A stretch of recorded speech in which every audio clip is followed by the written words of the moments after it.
Fala galera, sejam todos bem-vindos ao nosso curso de Engenharia de Requisitos. Eu sou o professor Otávio e nessa aula nós vamos estudar o gerenciamento de mudanças de requisitos. Então essa é mais uma atividade do gerenciamento de requisitos. E nós sabemos que os requisitos eles mudam ao longo do ciclo de vida do sistema. Na aula passada mesmo a gente viu muito isso, quando a gente viu o versionamento, a gente viu que os requisitos eles sofrem alterações, vão mudando, e a gente sabe que isso existe. E as mudanças elas podem se originar por diversas razões, né?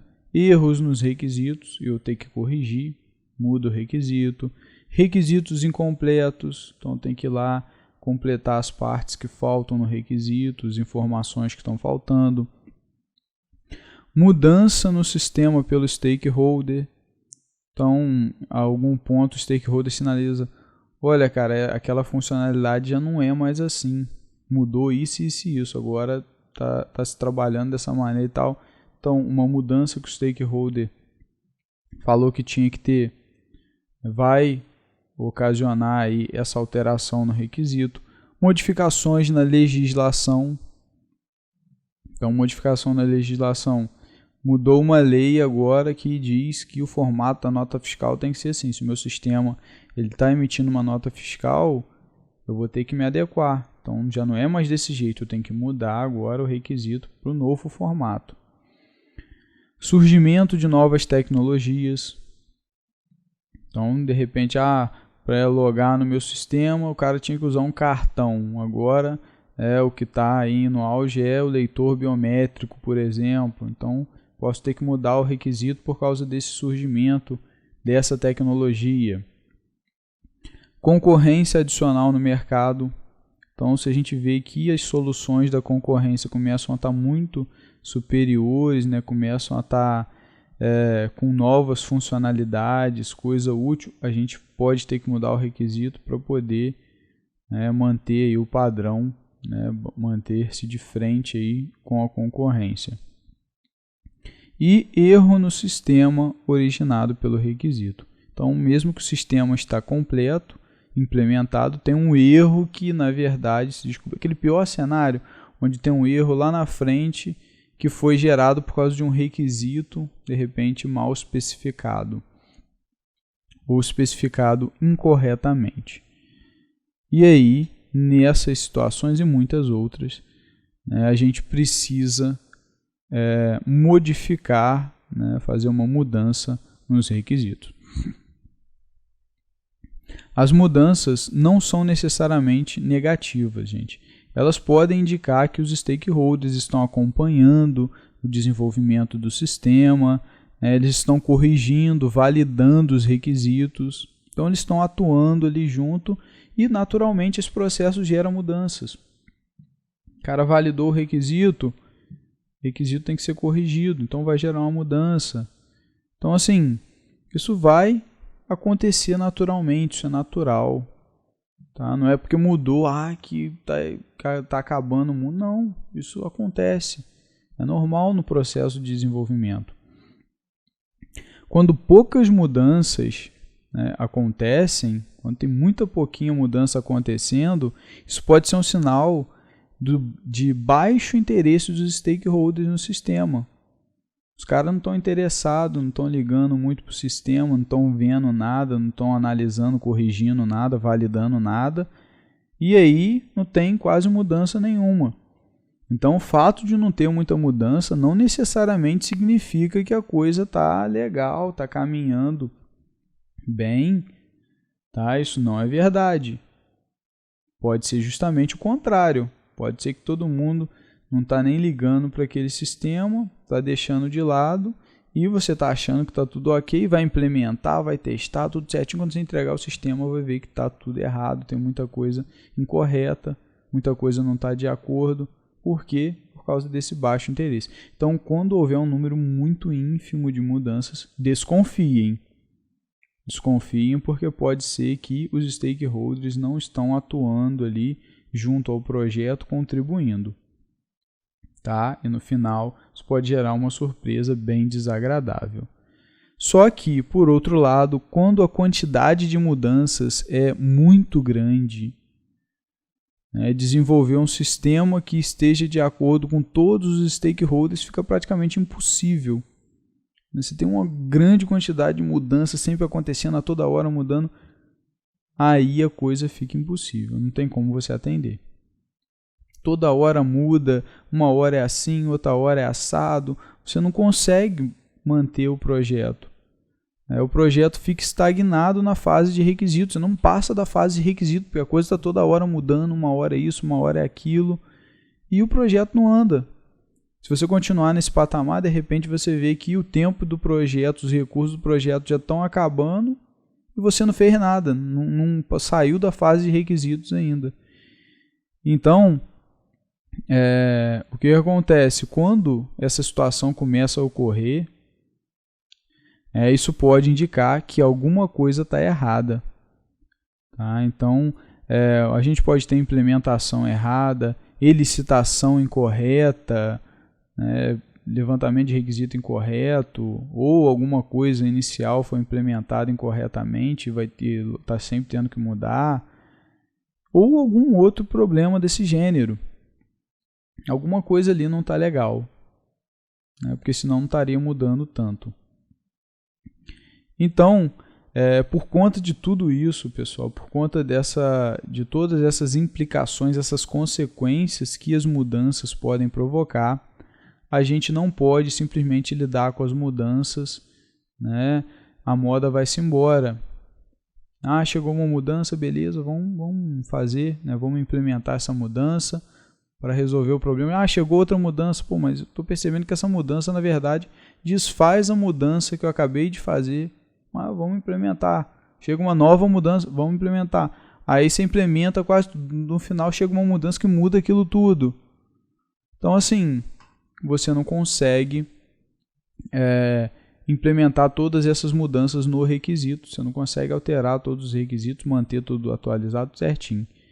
E aí, a ideia é que, nesses casos, para poder controlar essas mudanças, verificar se elas vão ou não acontecer, se elas são ou não procedentes, a gente tem que definir um processo estruturado, que permita que a gente analise e aprove ou não uma solicitação de mudança. Tá? Porque nem toda mudança talvez tenha que ser implementada. Talvez seja uma viagem lá de um stakeholder que acha que tem que mudar, e não necessariamente. Então, assim, é importante que a gente defina esse processo. As mudanças, elas podem ser de um requisito, individualmente, tem esse requisito aqui, a gente precisa mudar ele, ou de um grupo de requisitos. Então, tem vários requisitos, a gente precisa mudar isso e isso nesses requisitos. Ou no documento de requisitos também, pode ser o caso, na documentação, o formato não está legal, está faltando atributo, faltando alguma informação, temos que resolver isso. E aí, a gente tem então que fazer a avaliação dessas mudanças. E para fazer a avaliação e decisão sobre a aplicação dessas mudanças, a gente geralmente cria o que a gente chama de Comitê de Controle de Mudanças, CCM. Então a gente cria um comitê para avaliar essas mudanças. E aí, finalmente, se elas vão de fato ser aprovadas ou não para serem implementadas. Então, a ideia desse comitê é isso. É o cara que vai cuidar dessa parte. Ele que vai receber essa demanda de mudanças, vai analisar, filtrar tudo isso e vai deixar passar o que faz sentido. E o comitê, o CCM, ele tem as seguintes atribuições: estimar o esforço para efetuar a mudança, avaliar as solicitações de mudanças quanto a determinados critérios, como custo-benefício, segurança, enfim, coisas desse tipo. definir mudanças de requisitos ou novos requisitos baseados em solicitação de mudanças. Então, eles que têm essa autonomia. Aceitar ou rejeitar solicitações de mudanças. Então, eles podem rejeitar uma solicitação, né, nem receber, viu que o negócio não faz nem sentido. Essa mudança não tem sentido, não vai ser implementada. E classificar as solicitações recebidas. Então, também é parte desse comitê, né? Ele não vai pegar aquela pilha de mudanças e vai simplesmente, né, colocar tudo igual lá, do mesmo patamar e tal. Não, ele vai classificar essas mudanças, né? Vai meio que priorizar. E aí, priorizar as solicitações aprovadas, tá? Mais uma atividade do comitê. Então, ele vai classificar e depois as que forem aprovadas vão ser priorizadas, né? Qual tem que ser feita primeiro e tal. E, por final, ele vai alocar as solicitações aprovadas para que elas sejam, então, implementadas, sejam efetuadas. Tá? Então, essas são as atribuições do CCM. Tá? É isso que o CCM vai fazer. E o CCM ele pode, em alguns casos, delegar algumas dessas atribuições a terceiros. Então, caso o Conselho de Controle de Mudanças não tenha uma competência para cumprir, né, uma dessas atribuições, ele pode delegar. Então, de repente, ele não tem ali a expertise para analisar, né, o custo-benefício, o esforço, de repente, que vai ser feito, né? Qual o esforço para implementar essa mudança? A gente, de repente, não sabe, né? Melhor confiar isso aos desenvolvedores, projetistas. Então, eles podem delegar se eles acharem necessário. As decisões de mudanças elas devem ser negociadas e acordadas com todos os stakeholders. Então, você tem que negociar. A gente já viu negociação de requisitos, a gente já viu a questão dos acordos e isso precisa ser feito com relação a todos os stakeholders. Tá? Então, o Conselho de Controle de Mudanças ele deve incluir, né, entre outros, pelo menos os seguintes stakeholders no processo: o gerente de mudanças, o cliente. O gerente de mudanças, gente, só para deixar claro, é o cara responsável aí do comitê que vai gerir as mudanças. O cliente, o arquiteto de software, o desenvolvedor, o gerente de configuração, o representante do cliente, o gerente de produto, o gerente de projeto, o representante da garantia de qualidade e os engenheiros de requisito. Ou o engenheiro, caso for um só. Então, assim, gente, não necessariamente a organização vai ter todas essas funções, tá? Isso é uma ideia macro, né, para uma organização grande que tem realmente essa divisão de cargos. Nem sempre a gente vai ter todos os cargos, eles vão ser cargos um pouco diferentes, mas a ideia é que você englobe as pessoas que têm esses papéis frente ao sistema. Essas pessoas elas precisam estar incluídas no processo de mudança. Se alguma dessas pessoas, né, algum desses papéis estiverem fora, provavelmente você vai ter algum problema. Né? Alguma coisa pode sair errado porque faltou a opinião de alguém, faltou o feedback de alguém que tinha peso ali, que tinha importância naquela decisão. Tá? Então, é imprescindível que pelo menos, lógico, além desses outros profissionais, né, podem estar presentes, mas esses aí são imprescindíveis. O coordenador do CCM, ele é o gerente de mudanças. Né? Então, como eu mencionei, o gerente de mudanças é aquele que é responsável pelo comitê.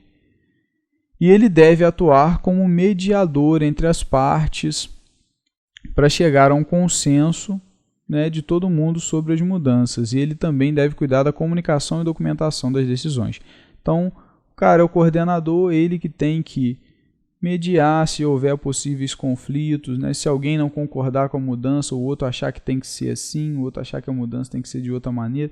Então, ele que vai mediar até que essas coisas cheguem a um consenso, e ele vai também, né, promover aí a comunicação e documentação de todas as decisões que são tomadas pelo pessoal que está incluído aí no processo de mudança. Ok? E aí, né, para a gente promover, né, um processo de gerenciamento de mudanças eficaz, é preciso que as solicitações de mudanças estejam devidamente documentadas e contenham ao menos algumas informações primordiais. Tá? Então, toda mudança ela vai ser feita mediante uma solicitação. Você faz uma solicitação e manda essa solicitação para o comitê. O CCM vai então receber essa solicitação. E nessa solicitação, quem fizer essa solicitação, pode ser um formulário, ou um formulário preenchido no computador e mandado virtualmente, enfim. Pode ser até verbalmente, desde que todas essas informações sejam passadas, mas essas informações têm que ser registradas por alguém, tá? Não pode ficar só no boca a boca. E nessa solicitação a gente tem que ter, né, um identificador. Tá? O identificador ele vai identificar de maneira única aquela solicitação de mudança. Tá? Então, solicitação de mudança 1, 2, 3, 324, 500. Então, cada solicitação de mudança ela é única e ela não se repete. Então, dentro daquele projeto, eu não vou ter duas solicitações de mudança 2, por exemplo. Cada solicitação é única. Tá? Então a ideia é que a gente sempre use aí números incrementais e vamos incrementando até o infinito. Então, um ID, né, único para cada solicitação. Um título, tá? A solicitação de mudança tem que ter um título. Esse título ele resume o tema principal da solicitação. Tá? Então ali no título a mudança do módulo tal. Então ele vai dizer, né, brevemente o que aquela mudança vai fazer. Mudança do controle, sei lá, de usuários do módulo tal. Título. Então, o título ele descreve brevemente do que se trata aquela mudança. Descrição, aí ele documenta de maneira detalhada, né, precisa, com mais exatidão, o que deve ser alterado, quais os efeitos previstos na mudança, né, o que se espera daquela mudança, o que se pretende melhorar com aquilo, qual o erro que se pretende resolver, se for o caso, e assim vai. Depois da descrição tem justificativa, então razões que tornam a mudança necessária. Então você vai dizer por que tem que fazer aquela mudança, se está ocorrendo algum erro, né, se tem algum problema ali que precisa ser resolvido, se você está fazendo ali porque foi um pedido de um stakeholder, né, que precisa realmente daquilo, não tinha sido identificado essa necessidade, agora isso é chave, e aí você argumenta por que é chave, né, para não dizer que é uma viagem do stakeholder, ele está achando que é assim, não. Surgiu uma lei nova que agora pede isso, então aqui você vai justificar, você vai defender, na verdade, por que aquela mudança é necessária. Então a justificativa é isso. Você vai informar quem for preencher, vai informar por que aquela mudança tem que ser feita. Data da solicitação, tá? A data que a solicitação foi protocolada no comitê, então a partir do momento que você entrega no comitê, ele tem que ganhar uma data, né? E aí isso é protocolado lá, e geralmente se entrega um canhoto, né? Um recibo a quem entrega. Se for virtual, né? Acaba gerando aí também um recibinho para quem solicitou. O solicitante, tá? O nome da pessoa que solicitou aquela mudança. Então o nome tem que estar presente. A prioridade, tá? Então quem está solicitando vai colocar a prioridade segundo o seu ponto de vista. Eu acho que é muito importante essa mudança, tem que ser feita quanto antes. Então alta prioridade, né? Não, essa mudança não é tão importante assim, né? Ela pode aguardar um pouco, é bom tê-la, mas não é nada, né, que tem que ser feito agora, então dá uma prioridade menor. Só que isso é do ponto de vista do solicitante, tá? E não necessariamente vai ser essa prioridade que vai ser considerada. O comitê vai analisar depois e vai atribuir uma prioridade. Porque essa ideia de lidar com prioridade, gente, de quem solicita, é muito complicado. Porque todo mundo que solicita uma mudança acha que aquilo é muito importante. Então, para ele, aquilo sempre vai ser muito importante. Então, geralmente, a prioridade é sempre alta, muito alta, tem que ser para ontem. Então, é por isso que é uma prioridade do ponto de vista de quem está solicitando, porque talvez nem seja tão prioritário assim. Tá? Então, quem vai dizer aí a palavra final sobre prioridade é o CCM. Mas tem esse campo aí na solicitação. E, além dessas informações que eu falei, né, existem outras informações que vão ser preenchidas agora não pelo solicitante, mas pela comissão de mudanças. Tá? E são informações que são muito úteis, né, no gerenciamento dessas mudanças. Então, assim, até agora eu falei de informações que vão estar na solicitação que são de responsabilidade de quem está pedindo a mudança. Agora não, agora é da comissão. Então, a informação que tem que constar na solicitação, primeira delas, o avaliador da mudança. Qual a pessoa que vai verificar se a mudança vai ser realizada corretamente, né, se for o caso, que vai realmente verificar isso. Então, isso é o avaliador da mudança. Então, o nome da pessoa. Tá? Vou colocar o nome da pessoa que vai fazer essa checagem. Status da análise de impacto. Informa se uma análise de impacto já foi feita. Então, o que é a análise de impacto? Aquela mudança vai gerar erros adicionais no sistema. Se eu mudar o que está sendo pedido aqui, em quantos mais lugares eu vou ter que mexer também para poder fazer com que tudo fique compatível, tudo funcionando junto, porque a gente sabe que quando a gente muda em algum lugar, pode ser que outro lugar deixe de ser compatível. Então, deixe de estar certo. Eu tenho que mudar em todo mundo que, de uma certa maneira, tem uma referência com esse cara. Tem que ter atenção. Se esse cara tem muitas referências, eu posso ter um impacto grande. Porque eu mudei esse cara, eu alterei um monte de gente também. Posso deixar um monte de gente inválida, um monte de erro, né, porque eu alterei uma coisa. E tem um monte de outros requisitos que dependem desse, por exemplo, vão ficar com erro. Porque estavam se referenciando aí a uma versão antiga, a versão nova já não está mais dando aí compatibilidade. Então eu tenho que atualizar todo mundo que está relacionado a ele. Então isso é impacto, né? Grande impacto, muitas mudanças vão ser ocasionadas a partir dessa ou não, né? Não vai mudar, não vai afetar outras partes.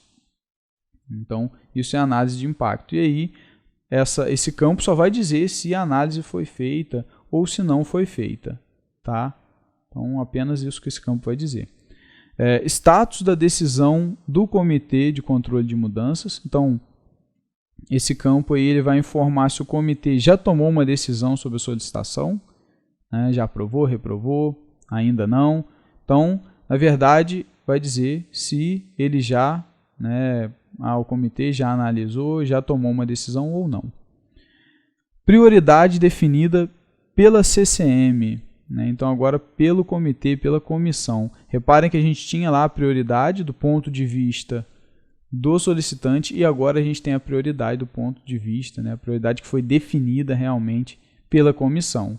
E aí, né, a gente vai ter a prioridade que de fato vai ser considerada. Então, é a prioridade que foi definida pela Comissão de Controle de Mudança. Um responsável, tá? Então, nesse campo responsável vai ter a pessoa que está encarregada de realizar essa mudança, tá? É essa pessoa que vai lá e vai executar essa alteração, né, no requisito, no artefato que for. E a System Release, em qual release do sistema, em qual lançamento de versão as modificações vão ser implementadas. Então, essa solicitação aqui ela vai ser implementada em qual release de sistema.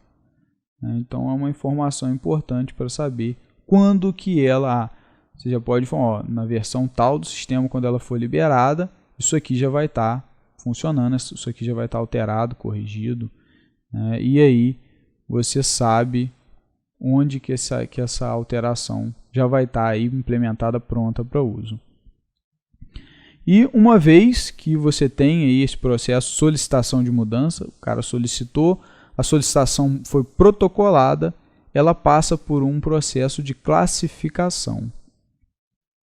Tá? Então, isso que eu falei até agora foi sobre o formulário que é entregue, tá, à CCM. E aí os campos dele que eu discuti com vocês. Mas ainda nenhuma decisão foi tomada, nada. No primeiro momento, até agora, o que a gente teve? Só a entrega desse formulário. Uma vez, então, que a gente tenha entregue o protocolo dele, ela vai ser, então, classificada. O gerente de mudanças, ele vai pegar e classificar essas solicitações e depois elas vão ser apresentadas ao comitê, que faz as adaptações, se for necessário, modificar alguma decisão do gerente. Tá? O gerente já faz uma classificação a priori e apresenta ao CCM. O CCM vai dizer se aceita aquela classificação, se precisa mudar alguma coisa. E aí vai aprovar, né, ou não a solicitação numa próxima reunião. Então, a ideia é essa. O comitê vai receber essas solicitações, né, vai sugerir modificações, se for necessários, e numa próxima reunião, né, vai verificar se eles vão botar a solicitação em pauta para aprovação ou não. Uma solicitação de mudança, ela pode ser classificada como mudança corretiva de requisito. Então, a gente pode classificar uma mudança como corretiva de um requisito. E aí, é uma solicitação que foi feita, uma solicitação de mudança feita porque teve uma falha no sistema durante a sua operação. E essa falha ocorreu porque tem erro no requisito. Então, assim, a falha não é de problema de implementação, nada disso. É um problema de requisito. Foi implementado uma coisa que os stakeholders não queriam, na verdade, né? Eles queriam de uma outra maneira. E aí, por conta dessa falha, né, na operação, gerou-se essa mudança corretiva de requisito. A gente tem também a mudança adaptativa de requisito, que é uma solicitação de mudança que exige uma complementação no sistema. Tá? Então, mudanças no sistema e no contexto do sistema podem acarretar esse tipo de solicitação. Então, geralmente, você fez uma mudança ali no sistema, pode ser que isso acabe gerando uma nova mudança, como eu falei, e aí essa mudança é adaptativa para que essa parte do sistema que agora ficou incompatível passe, né, se adapte à nova forma de funcionamento. Ou uma mudança no próprio contexto, né, alguma coisa mudou no ambiente ali que implica que isso seja ajustado no sistema. Então isso gera uma mudança adaptativa. A gente tem também as mudanças excepcionais, chamadas de hotfix. São solicitações que precisam ser feitas imediatamente a qualquer custo para não comprometer o sistema. Tá? Essas mudanças elas podem ser tanto corretivas quanto adaptativas.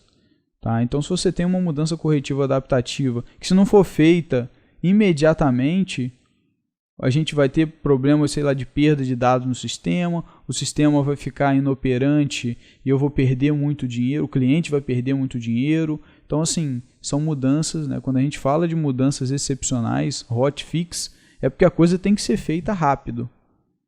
Então, recebeu uma mudança que foi classificada desse tipo, ela tem que ser implementada imediatamente a qualquer custo para não comprometer o sistema. Tá? Porque isso pode gerar enormes prejuízos. Então, esse tipo de mudança, né, tem que ser feita ali na hora. Então, mais rápido possível. Então, essas são aí as 3, né, classificações de uma solicitação de mudança. Tá? E a ideia é que vai ser classificado, né, uma mudança que chega lá, é protocolada, posteriormente ela vai ser classificada em uma dessas 3 categorias, né, pelo comitê, e depois, então, ela vai seguir aí o trâmite.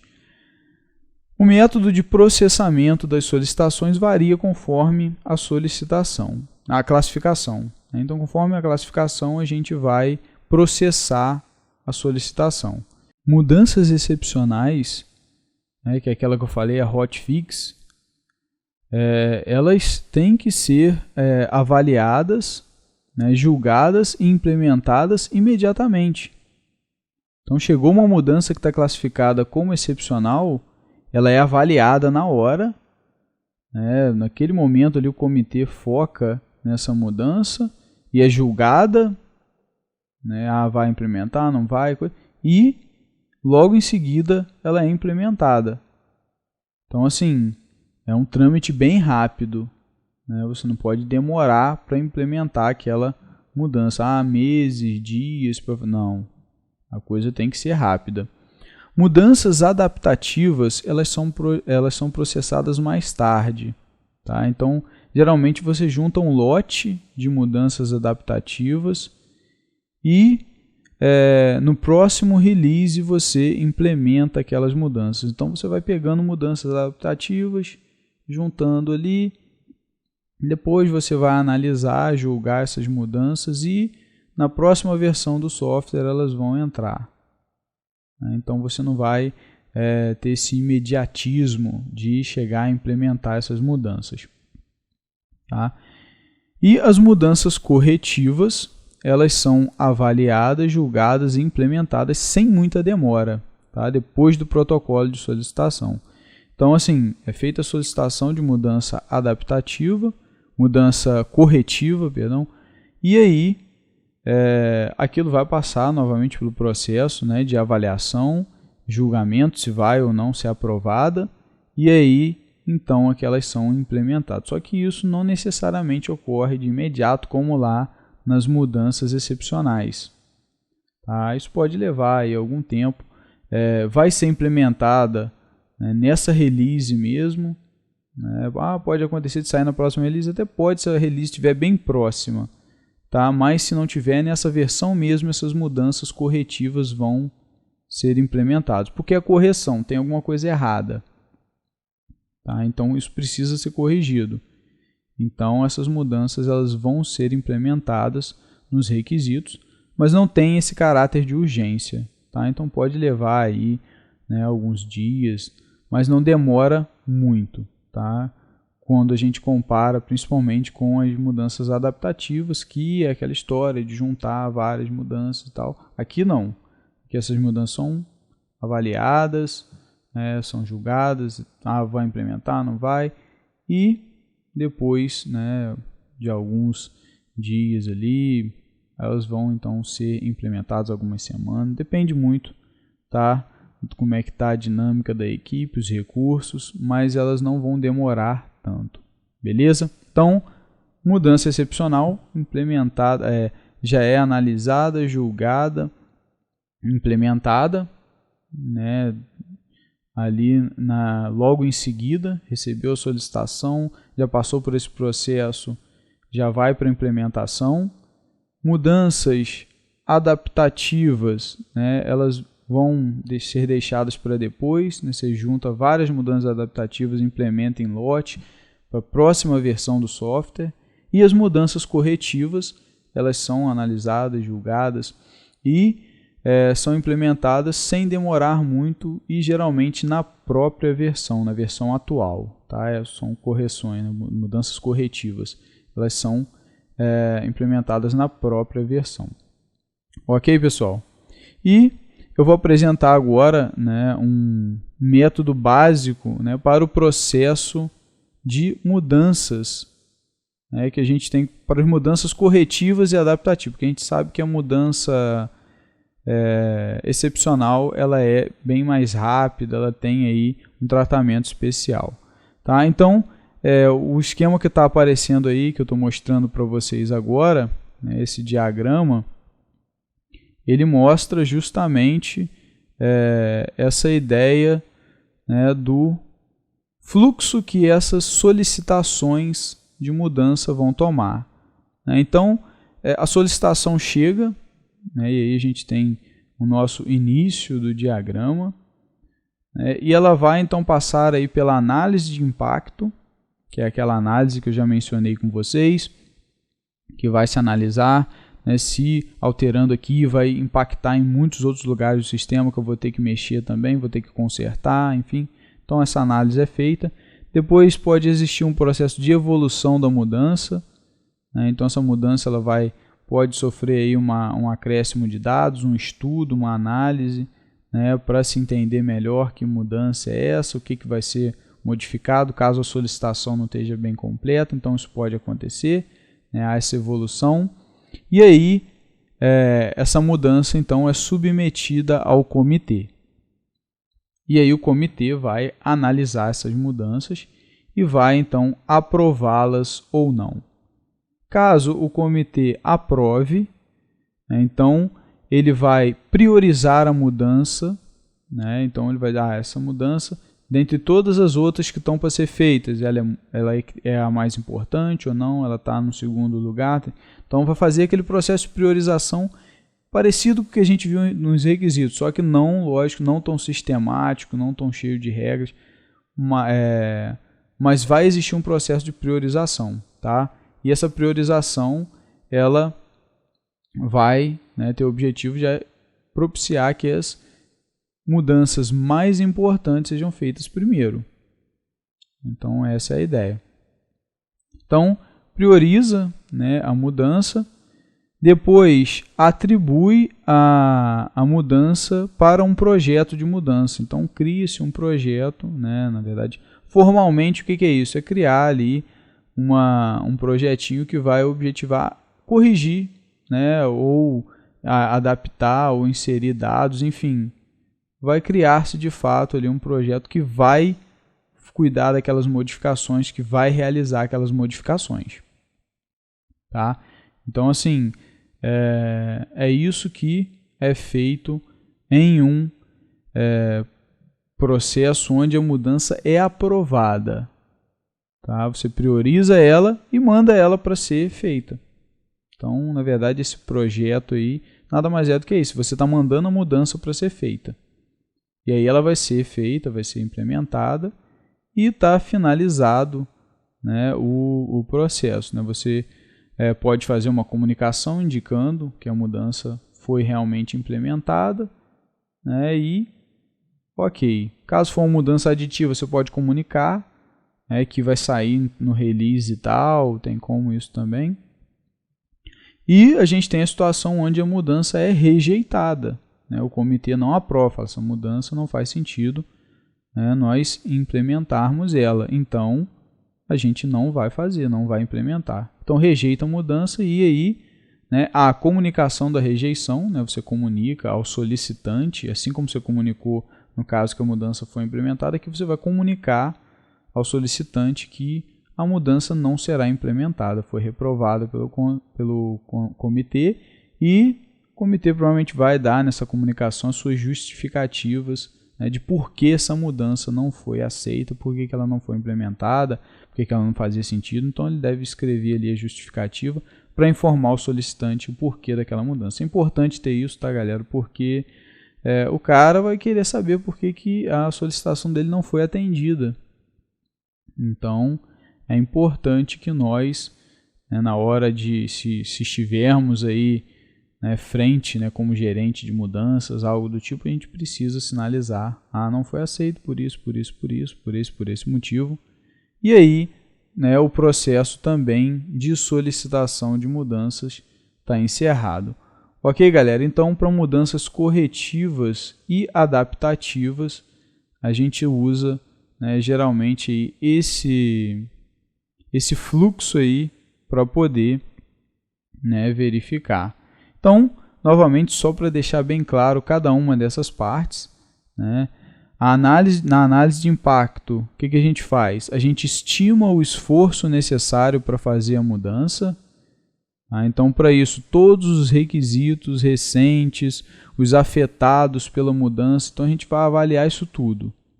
Tá? Tudo que vai ser afetado pela mudança vão ser selecionados, né? Vão ser ali meio que alocados.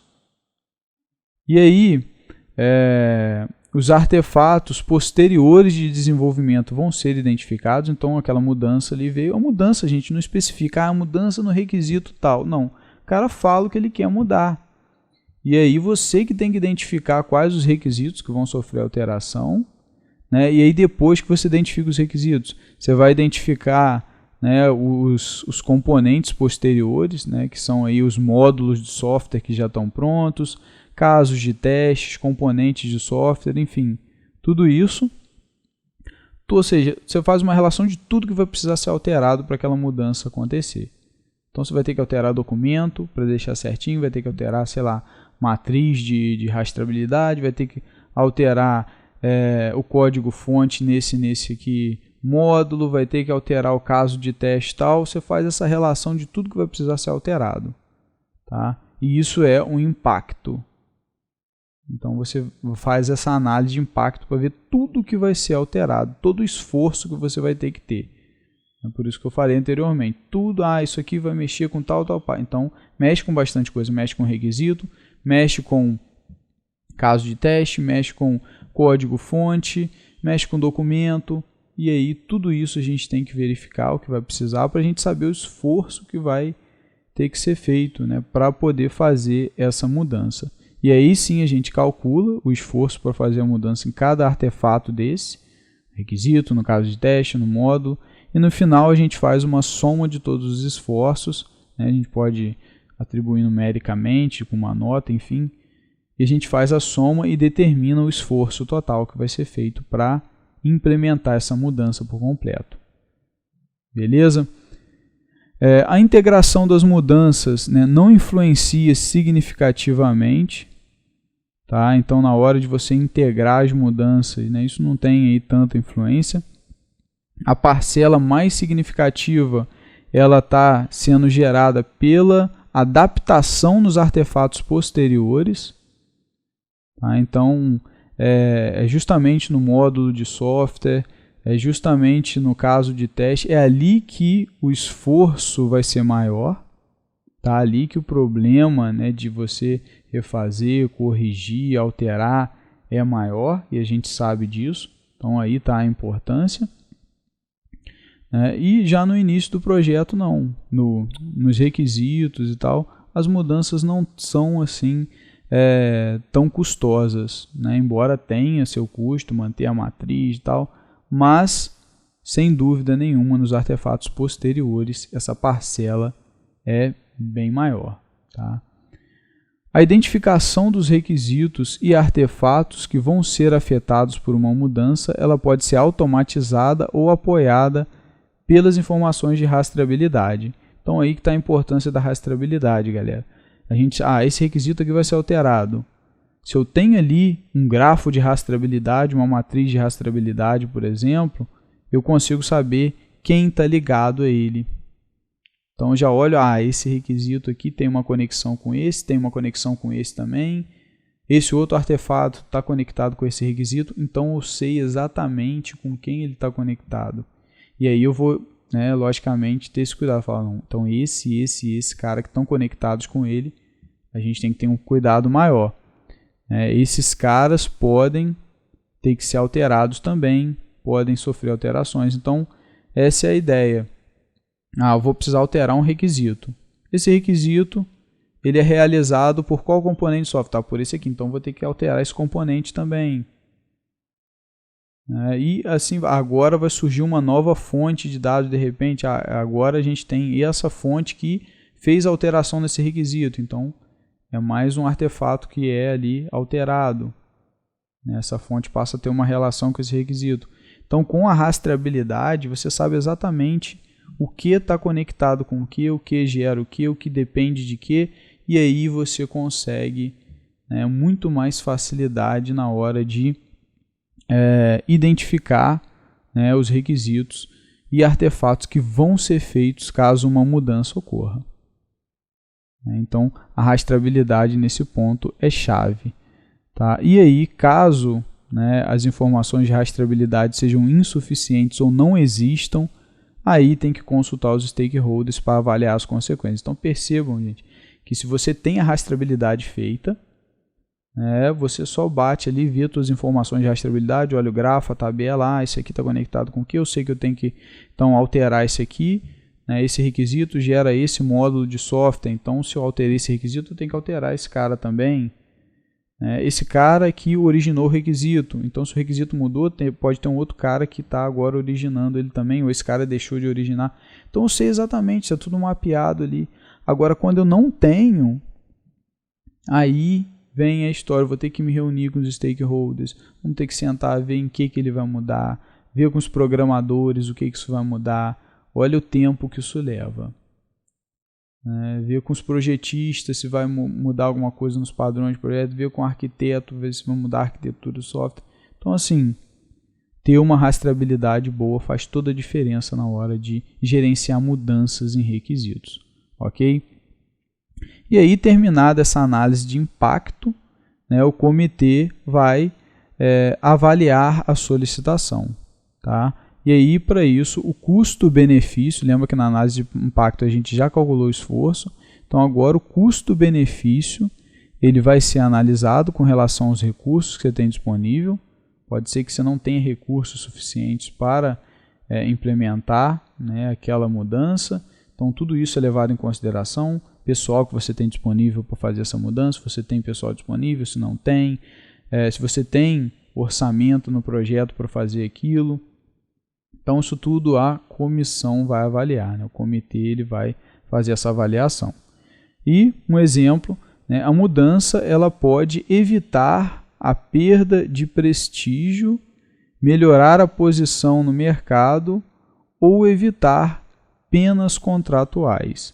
Então, esse é um exemplo de consequências da mudança, né? Essa análise, por exemplo, a CCM pegou essa solicitação, que já teve análise de impacto feita, e analisou e chegou a essa conclusão. Falou assim, não, gente, essa mudança aqui que a gente está na nossa mão, ela vai evitar que a nossa empresa perca prestígio frente à concorrência, frente ao mercado, melhora a nossa posição no mercado, agora a nossa solução ela vai ser melhor, vai ser uma solução de referência, né? E pode até, em algumas situações, né, e ela também evita uma penalidade contratual, porque a gente tem um contrato com o nosso cliente que a gente diz que era assim. Se a gente não implementar, a gente pode ser processado, ter que pagar indenização, enfim. Então a gente chega a essa conclusão. E aí, em seguida, depois dessa análise feita, as mudanças elas são aprovadas, né, ou não, mas as que são aprovadas, elas são priorizadas pelo CCM. Tá?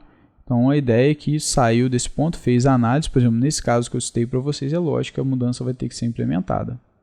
Né? Por exemplo, pode gerar aí um problema contratual, um problema judicial, então tem que implementar.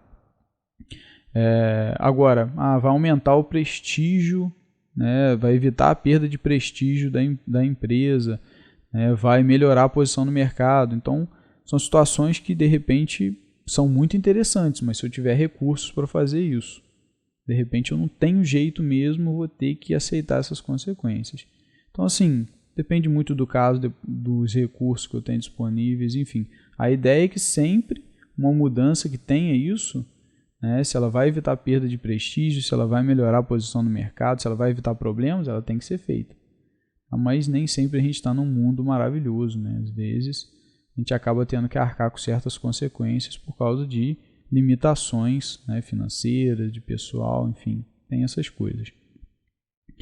E aí, gente, depois que o CCM, né, aprova e prioriza essas mudanças, as que são aprovadas, elas são alocadas para um projeto de alteração. Então, junta-se uma equipe para esse projeto e esse projeto vai fazer a modificação, vai implementar essas alterações, tá? E essas alterações vão ser incorporadas no software, dependendo da modificação, né, de imediato, outras vão para o próximo release. Então, assim, a equipe vai ser destacada, né, uma equipe para mudar todos os artefatos que são, vou mudar requisito, né? Então vai ter um membro da equipe ali que está já familiarizado, né, e vai alterar aquele requisito. Vai ter que mudar uma parte do software, né? Vai ter programador ali que vai fazer isso, mudar a arquitetura, um arquiteto. Então vão ter pessoas nesse projetinho para poder fazer essa alteração e implementá-la, né, para que ela passe a vigorar. E o planejamento, né? O planejamento, controle, implementação e validação de mudanças são de responsabilidade do gerente de mudanças do Comitê de Controle de Mudanças. Tá? Só que elas podem, né, se ele quiser, podem ser delegadas a terceiros. Né? Então você pode delegar para alguém essa responsabilidade de planejar, pode delegar para alguém a responsabilidade de controlar, implementar, validar, dependendo do que eu falei, né, com relação às competências. Né? Se o cara fosse apenas um engenheiro de requisitos, né, ele pode não ter competência, por exemplo, para implementar, codificar, se for necessário. Então ele tem que delegar essa responsabilidade para alguém. Mas a priori essa responsabilidade é dele. Tá? Então, esse cara que ele está à frente do CCM, ele então ele é o gerente de mudanças e é ele que tem a responsabilidade de fazer esse planejamento, todo esse planejamento que eu falei com vocês, fazer o controle, tá? Controlar as mudanças para análise, fazer classificação e tal, e finalmente, né, implementação e validação, porque tem que implementar e no final tem que validar para ver se a mudança está certa. Então é aquele processo de validação que a gente já estudou também. Então assim, no final o stakeholder ou solicitante ou quem está envolvido ali tem que ir lá e validar para ver se aquilo realmente atendeu. Aquela mudança, aquela correção que foi feita, ela cumpriu, né, o propósito que existia ali. Então, são passos necessários que o gerente tem que estar atento.